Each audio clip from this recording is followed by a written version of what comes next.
ಅಂದ್ರೆ ಅವರಿಗೆ ಉಪನಯನ ಆದಂದಿನಿಂದ ಅವರು ಈ ಪೂಜೆದ ಕೈಂಕರ್ಯವನ್ನ ಮಾಡ್ತಾ ಬರ್ತಾ ಇದ್ದಾರೆ. ಅವರಿಗೆ ಇಂದು ನಮ್ಮ ಇಲ್ಲಿ ಸೇವಾಕರ್ತರಾದಂತಹ ರಾಮಮೂರ್ತಿ ಮತ್ತು ಸಹೋದರರು ಅವರೆಲ್ಲರೂ ಸೇರಿ ಅವರಿಗೆ ಒಂದು ಚಿಕ್ಕ ರೀತಿಯಲ್ಲಿ ಒಂದು ಸನ್ಮಾನ ಮಾಡಬೇಕು ಅಂತ ಹೇಳಿ ಅಭಿಪ್ರಾಯಪಟ್ಟಿದ್ದಾರೆ. ಅದರ ವಿಷಯವಾಗಿ ನಾನೀಗ ಹೇಳ್ತಾ ಇದ್ದೇನೆ. ಯಾವುದೇ ಒಂದು ಶಿಲಾಮೂರ್ತಿ ಇರಲಿ ಅಥವಾ ಪಂಚಲೋಹದ ಮೂರ್ತಿ ಇರಲಿ ಅಥವಾ ಬೆಳ್ಳಿ ಬಂಗಾರದ ಮೂರ್ತಿಯೇ ಇರಲಿ, ಅರ್ಚಕಸ್ಯ ಪ್ರಭಾವೇನ ಶಿಲಾಭವತಿ ಶಂಕರ ಅಂತ ಹೇಳಿದ್ದಾರೆ. ಅಂದರೆ ಯಾವುದೇ ಒಂದು ಮೂರ್ತಿಗೆ ಆ ದೈವದ ಆ ಒಂದು ಶಕ್ತಿ ಬರುವುದು ಆ ಅರ್ಚಕನ ಪ್ರಭಾವದಿಂದ ಅಂತ. ಆ ರೀತಿಯಲ್ಲಿ ನೋಡಿದಾಗ ನಮ್ಮ ನಾರಾಯಣ ಮೂರ್ತಿಯವರು ಈಗ 50 ವರ್ಷಗಳಿಂದ ಅವರು ಪೂಜೆ ಮಾಡ್ತಾ ಬಂದು ನಮ್ಮ ಕುಲದೇವರ ಆ ಪ್ರತಿಯೊಂದು ವಿಷಯದಲ್ಲಿ ಅಭಿವೃದ್ಧಿ ಹೊಂದುತ್ತಾ ಇರುವುದು ನಮ್ಮ ಕುಟುಂಬಸ್ಥರಿಗೆಲ್ಲ ಬಹಳ ಸಂತೋಷದ ವಿಷಯ. ಮಾತ್ರವಲ್ಲ,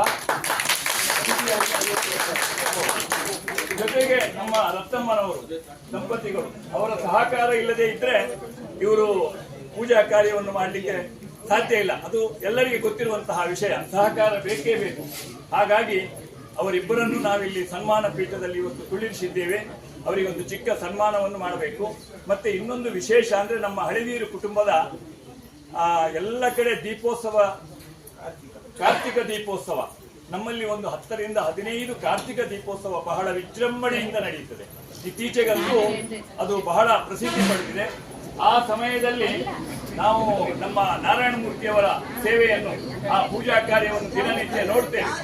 ಯಾಕೆ ಅಂತ ಹೇಳಿದ್ರೆ ಸುಮಾರು ಅಲಂಕಾರ ಮಾಡುವುದಾಗಲಿ, ಅಭಿಷೇಕ, ಪುಷ್ಪಾರ್ಚನೆ ಇತ್ಯಾದಿ ಎಲ್ಲ ಇದನ್ನೆಲ್ಲ ಮಾಡುವಾಗ ಅವರು ಬಹಳ ಒಂದು ಶ್ರದ್ಧೆಯಿಂದ, ಬಹಳ ಒಂದು ಭಕ್ತಿಯಿಂದ ಮಾಡುವುದರಿಂದ ನಮಗೂ ಆ ಕುಲದೇವರ ಮನೆಯಲ್ಲಿ ತುಂಬಾ ಭಕ್ತಿ ಶ್ರದ್ಧೆ ಉಂಟಾಗ್ತಾ ಇದೆ. ಹಾಗಾಗಿ ಅವರನ್ನು ಈ ಸಂದರ್ಭದಲ್ಲಿ ಕುಟುಂಬಸ್ಥರೆಲ್ಲ ಹಾಗೂ ಇಲ್ಲಿ ಬಂದಂತಹ ಅಭಿಮಾನಿಗಳೆಲ್ಲರ ಎದುರಿಗೆ ಒಂದು ಸನ್ಮಾನ ಕಾರ್ಯಕ್ರಮವನ್ನು ಮಾಡಬೇಕು ಅಂತ ಯೋಚಿಸಿಕೊಂಡಿದ್ದೇವೆ.